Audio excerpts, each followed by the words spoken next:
Bonjour, nous allons dans cette vidéo parler des dangers des réseaux sociaux, dont la cyberdépendance, le cyberharcèlement et l'usurpation d'identité. Entre 6 et 8% d'internautes en France sont cyberdépendants. Smartphones, tablettes ou encore PC, tous les moyens sont bons. La cyberdépendance regroupe plusieurs catégories, comme la cyberjeu-dépendance qui comporte les jeux, la cyberdépendance relationnelle pour les réseaux sociaux, et la cybersexe-dépendance pour les sites à caractère pornographique. Ces appareils connectés offrent de nombreuses possibilités et on peut en devenir dépendant, se couper du monde extérieur, ne pas évoluer dans sa vie sociale ou encore être en échec scolaire. 16% d'entre nous de 15 ans ou plus ont été victimes de cyberharcèlement. Les différences de chacun attisent les haters et c'est bien plus facile d'harceler que d'en être victime. Les mots peuvent faire de gros dégâts dans la tête.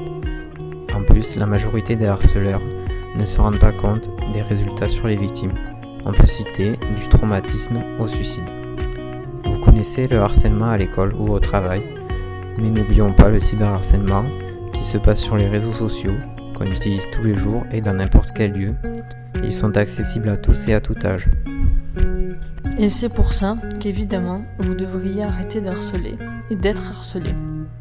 Ne subissez pas sans agir. Les réseaux sociaux nous accompagnent pendant toute notre vie. Pensez à vous protéger et demandez de l'aide à votre famille. Ne restez pas non plus sans agir si vous êtes témoin de cyberharcèlement. L'usurpation d'identité sur les réseaux sociaux vise à soutirer des données personnelles, nuire à l'image ou encore à arnaquer une personne via des publicités, des mails ou encore du piratage. 120 000 personnes sont victimes d'usurpation d'identité chaque année en France. Ce sont principalement des hackers qui sont derrière ces multiples méthodes afin d'usurper votre identité.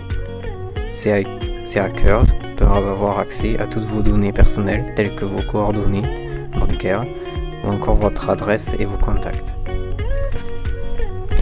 Ces personnes peuvent nuire à votre image, pouvant même conduire à votre licenciement dans le domaine professionnel ou bien créer des conflits dans vos contacts.